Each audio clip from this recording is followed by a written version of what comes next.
tocar el tema del costo de las enfermedades crónicas y la importancia de la prevención. A lo largo de la plática verán que iré tocando distintos aspectos tanto de las enfermedades crónicas, su costo y la importancia de la prevención. Si me permite la primera diapositiva, me gustaría empezar con una reflexión, y es que desde la revolución industrial en el siglo XVIII, el mundo se ha vuelto cada vez más urbano. Las Naciones Unidas, por ejemplo, estiman que 3.9 billones de personas viven en centros urbanos y también se pronostica que en los siguientes 30 años el mayor aumento en población urbana se dará en Asia, África y América Latina. Este concepto por sí mismo tiene importancia en lo que tiene que ver con el desarrollo de enfermedades crónicas y la importancia de la prevención de la misma. La siguiente diapositiva. Para entender esto, tengo unas palabras del fallecido inmunólogo Roberto Kretschmer, que escribió en una carta a un joven mexicano estudiante de medicina. Y él ahí decía que la medicina científica acepta como único dogma el continuo cambio de los conocimientos y que se asombra y reconoce el significado de los cambios epidemiológicos y el progreso de la ciencia. La mutación de la verdad que se pliega a la tiranía de la evidencia, de tal manera que las verdades de hoy son sustituidas por nuevas verdades que ahora invitan a otras para ser sustituidas mañana. Esta reflexión del doctor Kretschmer tiene mucha importancia en lo que se refiere a las enfermedades crónicas, porque nuestro conocimiento de la manera en que va variando conforme van pasando las décadas o incluso los años, como nos ha sucedido con esta pandemia. La siguiente, por favor. Y eso nos lleva a reflexionar a qué le llamamos salud. Y nosotros le llamamos salud a un proceso social, a un proceso social, cultural, histórico, que se va construyendo desde hace milenios. La salud lleva milenios construyéndose y que en términos generales se percibe entretener y no tener la enfermedad. Y este entretener y no tener la enfermedad tiene que ver mucho con lo que es la prevención. Ahora bien, estas definiciones de salud están matizadas por el ambiente intelectual, por dogmas religiosos y por conocimientos científicos del momento. Pero no importa cuál, lo cierto es que todas las definiciones se complementan y se enriquecen entre sí. La siguiente diapositiva, por favor. La mayoría de estas definiciones se establecen a partir de un modelo biomédico. Casi todas las definiciones de salud tienen un componente biomédico predominante. Introducir el concepto de prevención implica procesos individuales y colectivos sociales más allá de aspectos científicos y tecnológicos. Y esto es muy importante, porque si queremos aplicar la prevención, no nada más nos tenemos que conformar con los aspectos científicos y tecnológicos, sino ver aspectos sociales que se vuelven muy relevantes. De tal manera que, por ejemplo, la Organización Mundial de la Salud define a la salud como un estado no solo de ausencia de enfermedad, sino de bienestar físico, mental y social.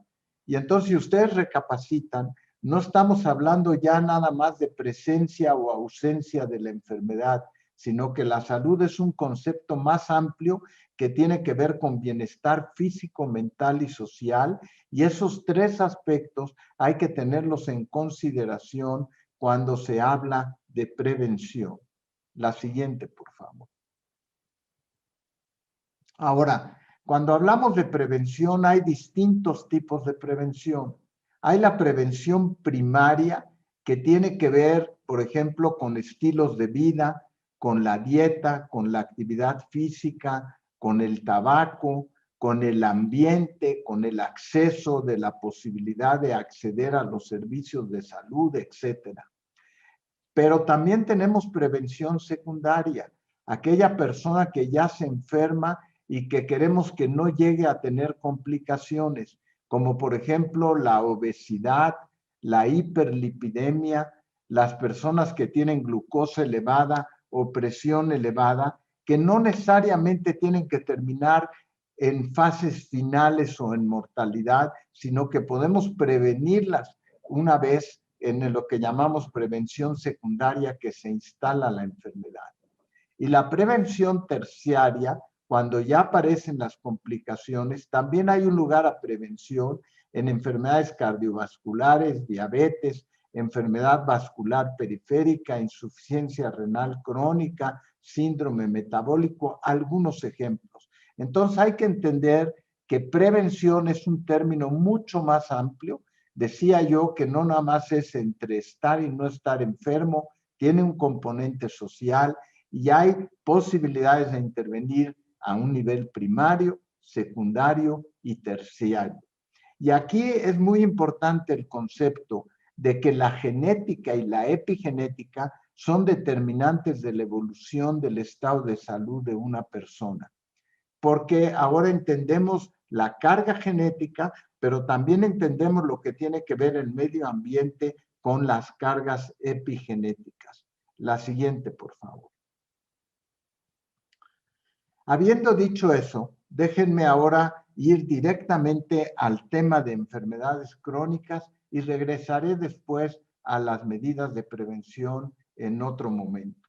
Las enfermedades crónicas no transmisibles son un reto de salud en nuestro país, no solo porque son responsables o eran responsables antes de esta pandemia de más del 70% de las defunciones en el país, sino por su impacto negativo en la productividad de la población y en los años de vida vivido, que se puede pasar una persona con buena calidad y los años que se pierden precisamente por este tipo de enfermedades.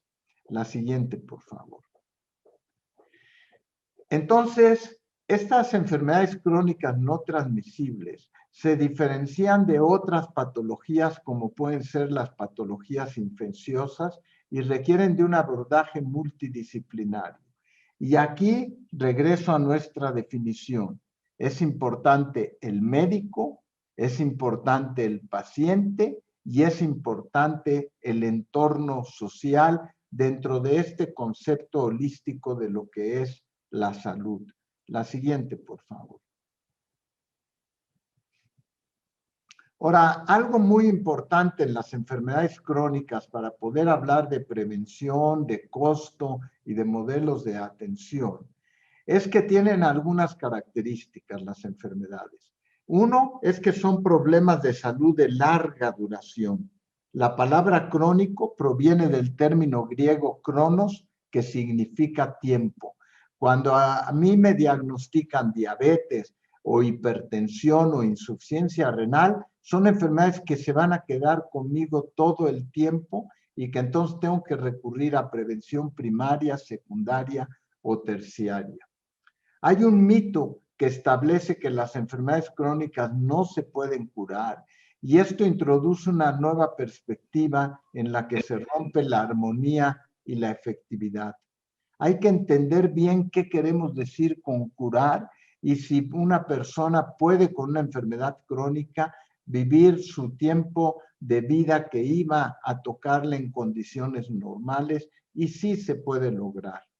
Ahora, esa fisiopatología está ligada de nuevo a variables sociales, ambientales y de conducta, también como a alteraciones biológicas, celulares, bioquímicas y moleculares. Y entonces vemos que es mucho más amplio el concepto de enfermedades crónicas y que son un asunto de biología, de nutrición, de medicina y de ciencia, pero también de cultura, sociedad, economía y políticas públicas, de tal manera que al rato, después de que hablemos de costos y hablemos de modelos, hay que tener todos estos aspectos en consideración. La siguiente, por favor. En México, y me atrevo a decir a nivel global, uno de los rasgos más significativos es la falta de apego a las indicaciones terapéuticas y al monitoreo de estos padecimientos que, como digo, casi el dicho, llegaron para quedarse una vez que se diagnostican. Y entonces ahí participa tanto el médico como el paciente, y buena parte de la historia natural de estos padecimientos se hace alrededor de este tipo y cómo se abordan en su manejo. La siguiente, por favor. ¿Cuáles son las enfermedades crónicas no transmisibles? Son la diabetes, el cáncer, padecimientos cardiovasculares, padecimientos neurodegenerativos, artritis e insuficiencia renal crónica, entre otras. Ahora, algunas características de estas enfermedades es que son enfermedades complejas, difíciles tanto para su diagnóstico como para entender su fisiopatología, y a menudo son difíciles de controlar. Todos estos puntos se vuelven muy importantes para hablar de enfermedades crónicas, por su complejidad y por su dificultad y cómo se puede lograr que una persona pueda sobrevivir en buenas condiciones o que se pueda prevenir en aquel que tiene una carga genética. Y de nuevo insisto, son enfermedades que no solo involucran al enfermo, sino que afectan a sus familias, a su entorno social y que además tienden a presentarse conforme avanza la edad con mayor frecuencia. Y recordemos que precisamente uno de los hechos característicos en la epidemiología de nuestro país, hasta antes de la pandemia, es el aumento que había en la sobrevida de las personas con edad avanzada. La siguiente, por favor. ¿Cuáles son las enfermedades? Paso ahora a tocar el aspecto de costo. ¿Cuáles son las enfermedades más costosas en el país? Pues son precisamente las enfermedades crónicas. Y aquí lo verán ustedes, son la diabetes, la insuficiencia renal, la hipertensión, y asociado con todo esto están las enfermedades cardiovasculares que tienen un componente de estos tres y que se significan como una de las enfermedades, como uno de los padecimientos más, que más impactan en la mortalidad. Déjenme algunas palabras primero en lo que tiene que ver con la diabetes. México es de los países líderes con esta enfermedad. Desafortunadamente, ocupamos entre los primeros lugares de obesidad y diabetes mellitus en población juvenil y también en población de adultos mayores. Ahora, ¿cuánto nos cuesta la diabetes? Pues fíjense aquí ejemplificado en un estudio de compañía de seguros, y después hablaré de institución pública, que dice que una persona que tiene el diagnóstico de diabetes gasta en promedio 1,500 pesos al mes. Y si la gravedad es mayor, este costo aumenta. Entonces, démonos cuenta de 1,500 por el número de pacientes que tocaré dentro de unos momentos que tienen diabetes, y vemos que es una carga de, no nomás de enfermedad, sino de un costo económico muy importante. ¿Qué pasa con un enfermo que le diagnosticamos insuficiencia renal? Bueno, ahí depende de la etapa y en cuáles son los requerimientos. Por ejemplo, en los pacientes que requieren diálisis o hemodiálisis, el costo puede ir entre 8,000 y 15,000 pesos mensuales, además del costo de las consultas y del costo de los medicamentos. Entonces vemos que un paciente que tiene además insuficiencia renal, pues aumenta su costo en forma muy importante, y multipliquen eso por el número de personas que tienen insuficiencia renal. Hipertensión arterial. Según el Instituto Mexicano del Seguro Social, 31.5% de la población mexicana la padece y su tratamiento puede ir desde 1,000 a 3,000 pesos mensuales dependiendo de la gravedad. Y fíjense, 31.5% de la población mexicana. Entonces, no es de extrañarse que las enfermedades cardiovasculares, consecuencia de todas estas alteraciones crónicas, sean de las primeras causas de mortalidad en el país y se dan cuenta de que el costo es altísimo en cada una de estos padecimientos. Ahora, esto es lo que hace una compañía de seguros. La siguiente, por favor.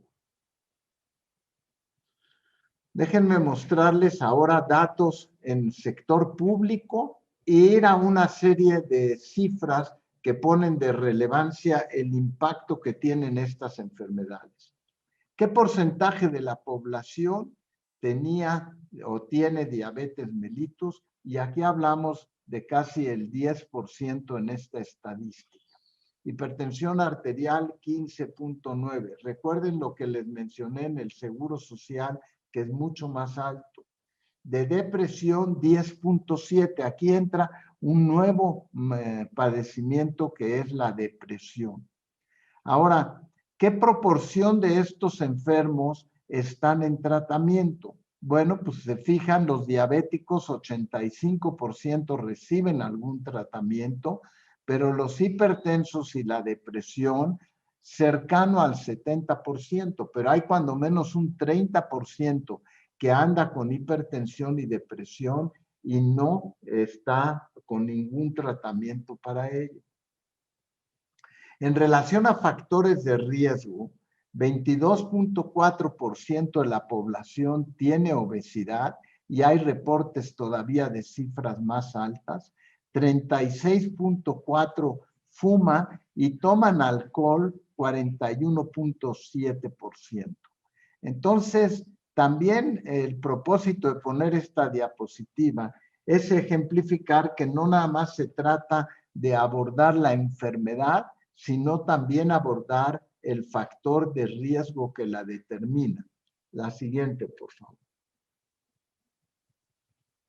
Entonces, el costo de estas enfermedades, estimado en 2015 en datos del Seguro Social, es que un diabético, uno solo, con y sin complicaciones, el costo promedio es de 45,300 pesos.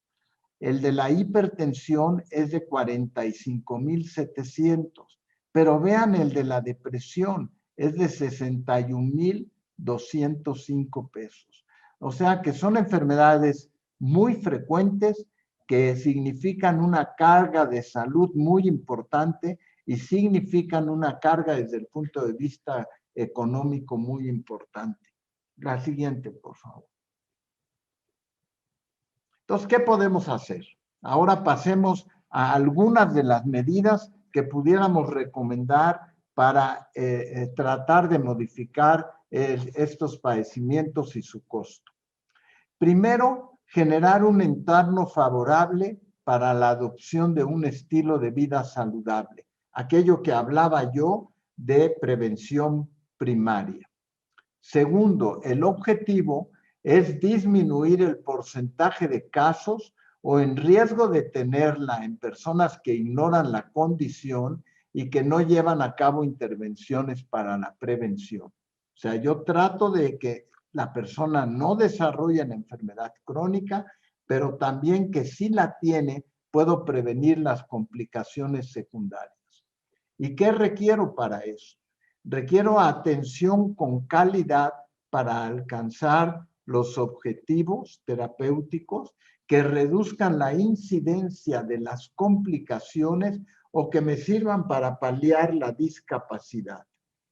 Y todo eso nos lleva a coordinar cambios propuestos en la atención de las enfermedades crónicas no transmisibles y en unos momentos veré la que llamamos qué cambios serían los que proponemos para estas enfermedades. La siguiente, por favor.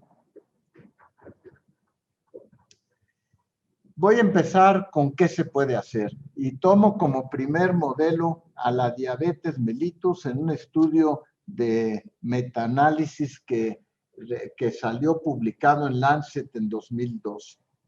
Tomemos un enfermo diabético que lo vamos a tratar, pero no nada más le vamos a dar su hipoglucemiante o su insulina, sino que lo que queremos es que de veras logre que su hemoglobina glicosilada sea la adecuada. Y fíjense la suma de opciones.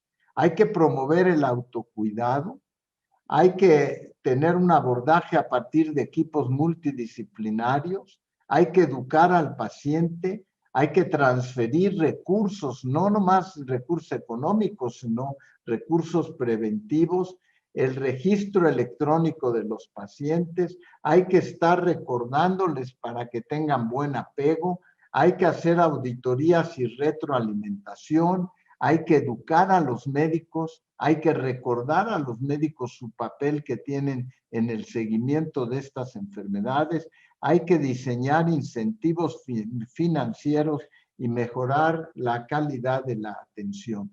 Y si se fijan en el extremo derecho de las diapositivas, todos casi los estudios logran una intervención mucho más favorable, lo cual lleva a que la mejor opción es la suma de todas las intervenciones. ¿Cómo logramos esa suma de intervenciones? La siguiente, por favor. La siguiente, por favor. Bueno, hay que migrar de un sistema organizado alrededor de los médicos a un sistema organizado alrededor de lo que los pacientes necesitan o demandan. Hay que tratar de alejar la atención hacia unidades de práctica médica integral y al rato me referiré a lo que es una práctica médica integral. Pero también a un concepto de cómo se practica la medicina.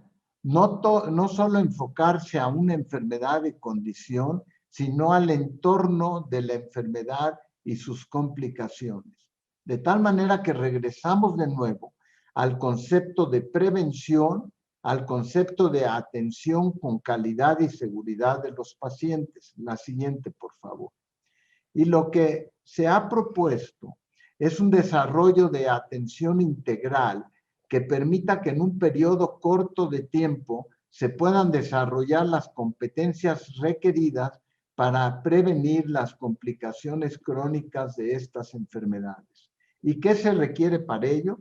Se requieren equipos multidisciplinarios, se requiere la posibilidad de atención o monitorización a distancia, se requieren estrategias conductuales, desarrollo de manual de procedimientos y una plataforma de Internet que permita replicar la intervención en distintas instituciones con apoyos académicos. ¿Qué beneficios se obtienen? Es una respuesta organizada a los mayores problemas de salud, se logra una disminución de costos, se logra una mejoría en la calidad de la atención y se generan líderes locales en la atención primaria que pueden replicar la intervención. La siguiente, por favor.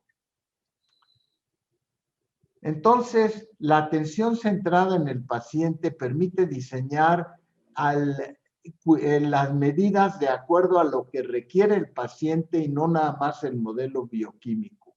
Por ejemplo, en el manejo de un paciente con diabetes, en una misma sesión de consulta, el paciente puede ver al nutriólogo, al endocrinólogo, al odontólogo, al oftalmólogo, al de actividad física, para reducir los costos para el paciente y para la institución.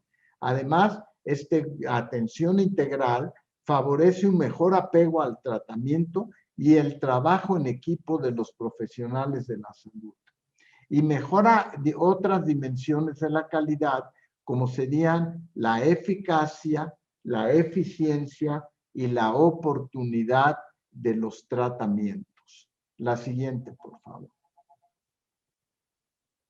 Ahora, ¿qué retos tenemos para lograr este tipo de medidas y poder impactar con un enfoque preventivo distinto? Bueno, Hay que garantizar la calidad de los servicios.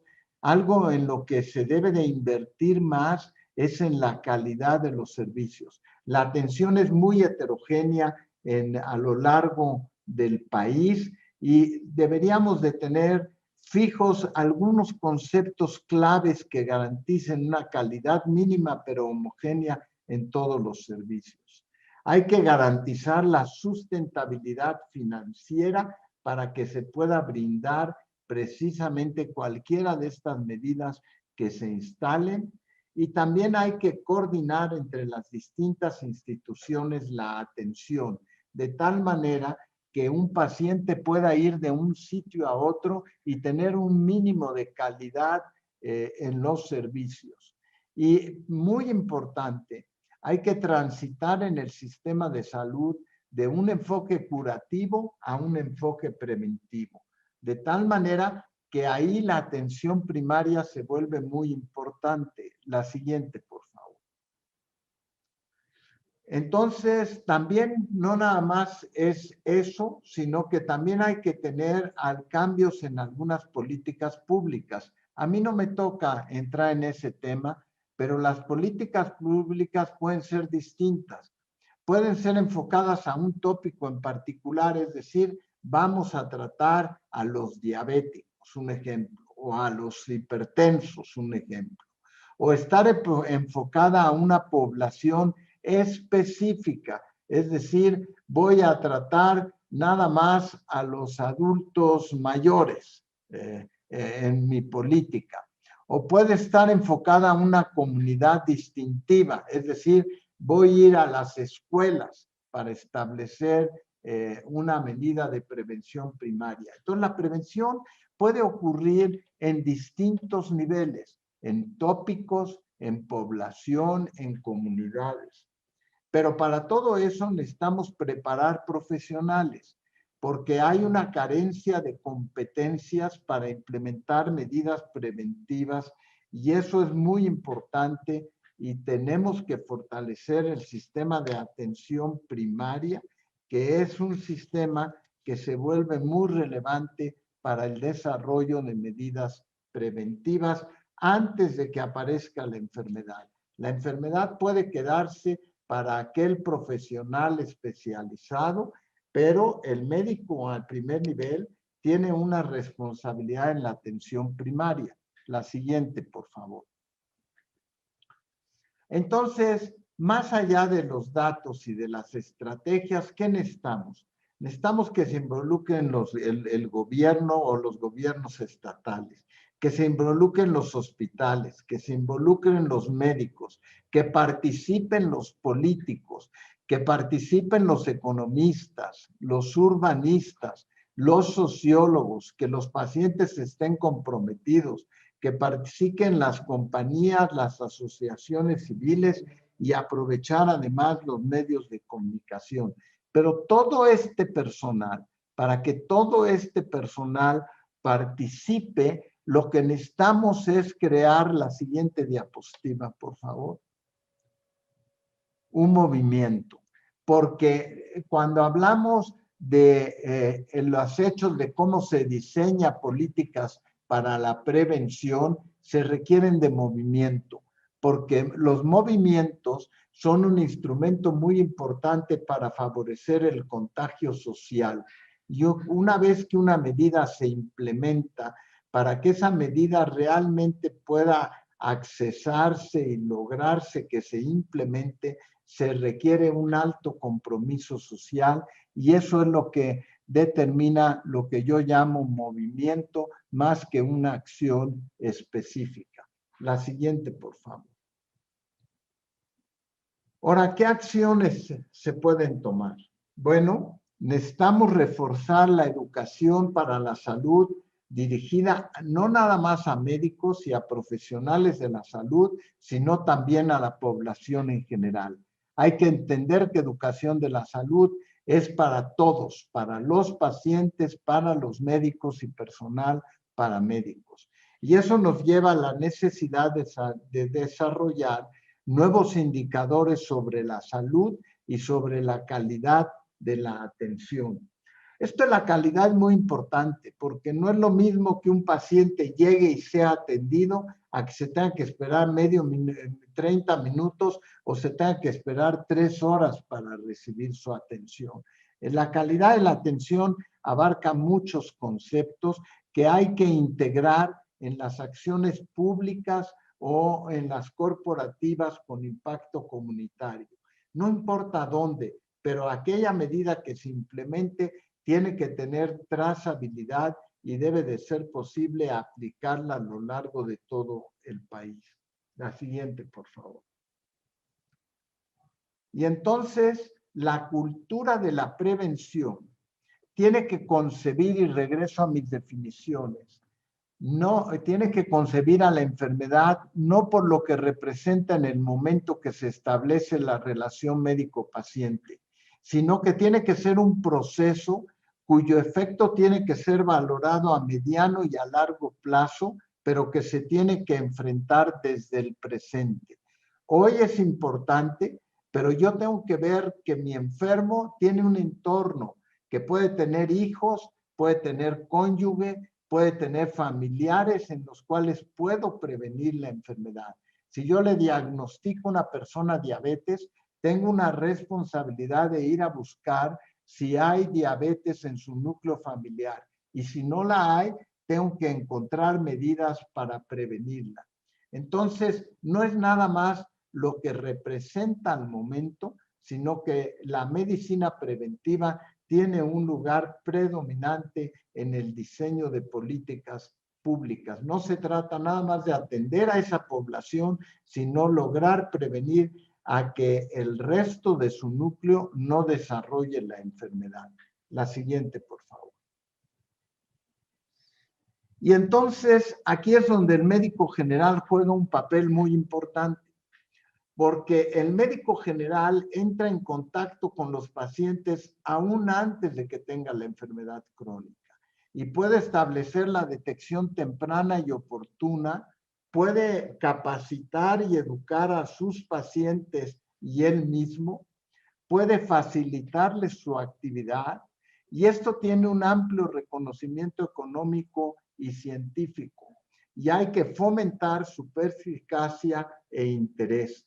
Realmente cuando decimos que hay que migrar a un sistema de atención primaria, no es nada más el decir pues que el médico lo atienda, no. Lo que importa es que ese médico pueda prevenir, atender al enfermo y prevenir en su entorno el desarrollo de enfermedad.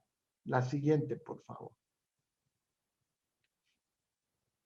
Voy a mencionar 3 diapositivas, creo, en cosas que son muy importantes. ¿Qué podemos implementar? Podemos implementar estudios de cohortes epidemiológicas, observacionales, analíticas, longitudinales, prospectivas, que nos generen datos y que nos ayuden a identificar factores de riesgo genético, factores de riesgo epigenéticos y factores de riesgo ambiental.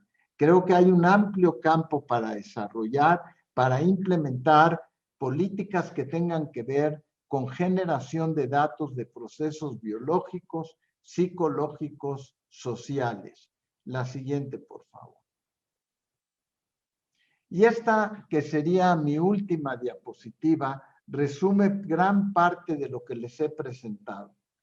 La mejor estrategia para vencer una enfermedad es prevenirla, no esperarse a las etapas avanzadas, aunque ahí, como dije, tenemos prevención secundaria y terciaria. Pero evidentemente la mejor estrategia es prevenirla. ¿Por qué? Porque queremos evitar su extensión y queremos disminuir la incidencia de las enfermedades y sí se pueden disminuir la incidencia de las enfermedades. Y para eso hay que garantizar un acceso equitativo y eficiente a los servicios de salud. Esa situación de que yo hablaba de mejorar la calidad tan heterogénea que tenemos en los servicios de salud, es que lo hagamos eficiente y que sea equitativo. Creo que con esto termino mi presentación y quedo a la disposición si es que hay tiempo para hacer algunas preguntas. Muchas gracias. Gracias, doctor. Sí tenemos un par de preguntas por parte de la audiencia. Dos de estas preguntas van un poco vinculadas, hablando sobre su recomendación para poder mejorar los entornos de trabajo, las acciones que deben implementar las empresas y organizaciones del sector privado para poder tener un control adecuado de las enfermedades crónicas. Mira, es una pregunta muy interesante porque creo que aquella empresa que decida emplear medidas preventivas va a acabar teniendo una ganancia económica importante. ¿Qué quiere decir eso? Bueno, pues puede ser desde una dieta favorable, saludable en su entorno cuando en la empresa se alimentan los empleados, etcétera. El tratar de medirles la presión arterial, evitar tener las complicaciones, 1 o 2 veces al año medírselas. Déjame algo que que todavía no sucede en esta pandemia, pero que es muy importante. El que la empresa se preocupe en vacunar a su personal para otro tipo de enfermedades es muy importante. El que los vacunara para la influenza, por ejemplo. No estoy hablando ahorita para el COVID porque no la tenemos todavía implementada, pero la influenza sí pudiera vacunar a su personal, una empresa en construcciones, etcétera. Entonces, yo creo que ahí hay un componente de responsabilidad en prevención primaria que es muy importante. Hablamos de prevención primaria en escuelas, pues yo hablaría de prevención primaria en los sitios de trabajo. Lavémonos las manos con mucha frecuencia como hemos aprendido. Muchas gracias, doctor. Muy interesante respuesta. También tenemos otra pregunta por parte de la audiencia que pregunta, ¿qué tipo de campañas de prevención han demostrado ser exitosas? Pues mira, yo creo que la más exitosa que tenemos en épocas recientes fue el lavado de las manos. Si ustedes recuerdan algunos, quizá los más jóvenes no, teníamos una alta frecuencia de amibiasis en nuestro país que se pudo combatir no nomás con medicina, sino con lavado de manos. Lo que tiene que ver con la cólera, con el cólera, pues también tuvo que ver precisamente con el lavado de manos. Medidas muy, muy sencillas. El usar el cinturón de seguridad, pues tuvo un impacto en los accidentes y en automovilísticos, etcétera. Entonces, sí hay ejemplos de cómo medidas preventivas pequeñas tienen un alto impacto en el desarrollo de enfermedades. Muchas gracias, doctor. Tenemos una más que va un poquito ligada con las primeras dos preguntas, pero yo creo que esta abarca un poquito más la parte gubernamental. Así como se implementaron mandatos de máscara estatal para combatir la propagación del COVID-19, ¿qué iniciativas similares se podrían implementar para poder aumentar la prevención en México? ¿Para aumentar la qué? La prevención. No, pues hay lugar para muchas medidas preventivas en particular. A ver, voy en relación a lo que yo platicaba hace unos momentos. Una persona que tiene diabetes sabe que tiene un alto riesgo familiar de que sus familiares precisamente vayan a desarrollar diabetes. Si alguien tuviera diabetes en mi familia, yo vería que el resto no nada más estuviera determinando glucosa para saber si va a desarrollar diabetes, sino que mis hijos o mis nietos pues se cuidaran desde el principio a habituarse a una dieta sin tanto azúcar. La obesidad, por ejemplo, es otro de los padecimientos que puedes prevenir y que afectan mucho como factor de riesgo. Y ya no hablo del tabaquismo y del alcoholismo, pero sí hay muchas posibilidades de intervenciones preventivas. Y yo creo que dentro de las cosas que hemos aprendido de esta pandemia y que nos ha impactado, es que ahora apreciamos más que nunca lo que significa la salud. El poder entender que la salud es el valor más importante por arriba de cualquier otro, es una manera entonces sí de poder propiciar medidas preventivas y es una oportunidad para que como consecuencia de esta pandemia aprendamos a implementar mejor medidas preventivas. Si alguien tenía gripa, pues que no vaya nomás a contaminar a otras gentes, sino que use su cubrebocas, etcétera.